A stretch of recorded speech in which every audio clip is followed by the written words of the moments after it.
The PlayStation 4 is really one of those consoles that almost everyone looks back on fondly. It has such an amazing game library, and I feel like Sony really did make it with a passion for the gamers. They wanted to deliver the best possible gaming experience, which left quite a mark. I think going into PlayStation 5 was much smoother, considering that PlayStation 4 was just a fantastic generation for PlayStation. Everyone really loved it. But is it still worth it in 2025? The console came out in 2013, which is 12 years ago at this point. Absolutely absurd to think about. And the PlayStation 4 Slim and PlayStation 4 Pro variations of it came out in 2016, which is 9 years ago. So even the revised and better versions of the console, which are the ones I'm mainly going to be talking about in this video, came out 9 years ago. So at this point, is it worth buying them anymore, or should you just go for a PS5? We're going to discuss all that in today's video. I'm mainly going to be focusing on the PS4 Pro, as this is the one that I think is clearly the best option, as they're all sort of similar in pricing. So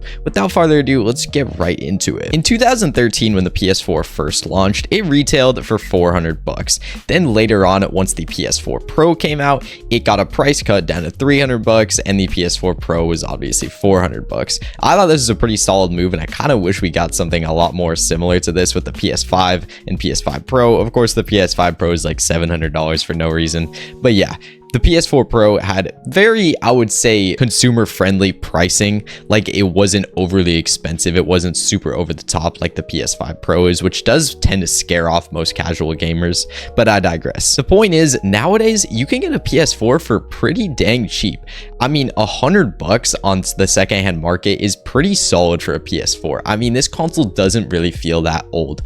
We talk constantly about how the jump from PS4 to PS5 was not nearly as significant as past generations, so the games don't look all too different. So paying $100 compared to $500 for a console which the games on it don't look too far off from the PlayStation 5 is honestly kind of worth it in my opinion. Like, I don't think it's that bad of a decision, especially considering you can get a PS4 Pro for about $150, and this will be able to push some higher frame rates than the OG PS4, and it will be also able to push your games all the way up to 4K. The PS4 Pro can play in 4K 30 FPS in a lot of cases, which is very solid to see. You love to see this from a console in 2016. This is pretty impressive, and I think it does still hold up today. Just playing on this console, you can tell this still feels like a modern gaming system. It doesn't feel outdated. This doesn't feel like the PS3 or the PS2 or something from the past. This still feels like a modern console at the end of the day, which you gotta respect it for. Also, just visually looking at the console itself, the physical thing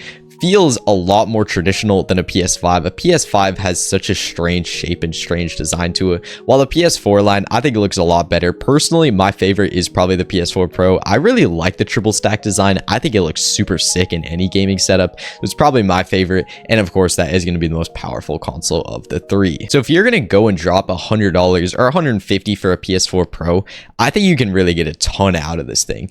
I mean, there is such a big backlog of games on this console. The library is absolutely gigantic. You have thousands of games at your disposal that you can play on this console, and it's absolutely phenomenal. Some of the best games out there, I must add. You know, Crash Bandicoot, Elden Ring is on this thing, God of War, Horizon. You can play Ratchet and Clank, Infamous, Killzone. There's so many fantastic games in the PlayStation 4 library, and I think people have realized this more as more and more people go back to collect for the PS4, as it is very cheap to collect for. It's kind of a win-win. It has some of the best games out there that still have modern looking graphics. They don't look bad or dated at all. They still look great, and they're very cheap. So many of these games you can get for like $10-15 on the secondhand market. It's awesome. And these games are amazing. We're talking God of War, Horizon, The Last of Us, Spider-Man. You can get these games very cheap, and it's absolutely awesome.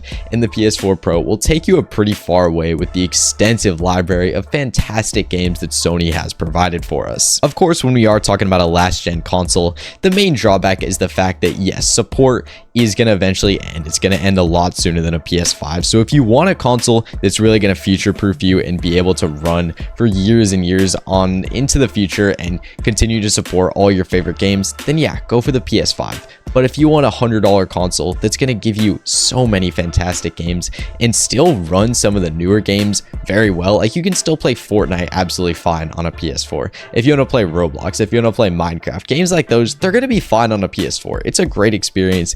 It works totally fine. But if you want to get all the new releases that aren't going to be on last gen starting soon, then go for a PS5. 2025 is really the year where I think it's going to start to shift, because over the past couple of years, most first party Sony published, big budget games have also come to the PlayStation 4. God of War Ragnarok, Horizon Forbidden West.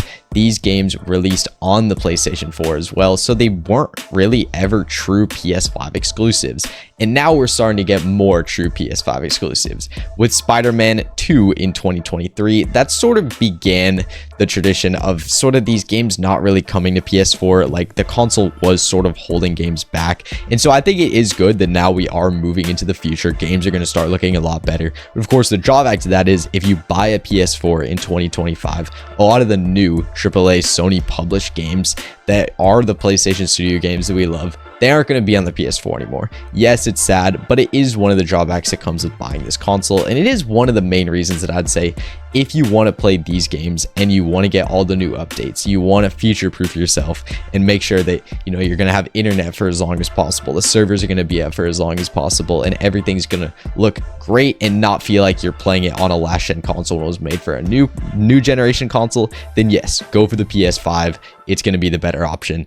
But if you want to just drop $100 to get a fantastic machine, then get the PS4. At the end of the day, it really is your decision, but I think it's a very smart decision to get a PlayStation 4 Pro or just the standard PlayStation 4 if you want a really solid gaming experience with tons of fantastic single player games, just a massive library that seems endless that you can play on this console, and good frame rates, good resolutions. That's all going to be on the PS4. You don't need a PS5 for that.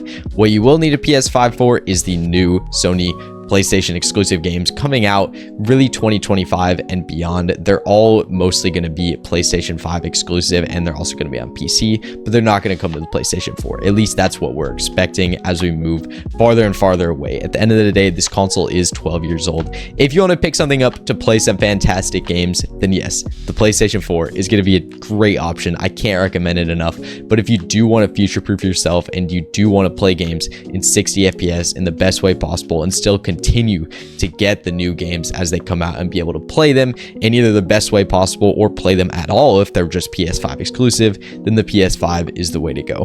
Thank you guys for watching. I hope this helped you guys make your decision. At the end of the day, it is up to you. But if you want to save $400 and get a console that will still play a ton of fantastic games, then I'd recommend the PS4 even in 2025.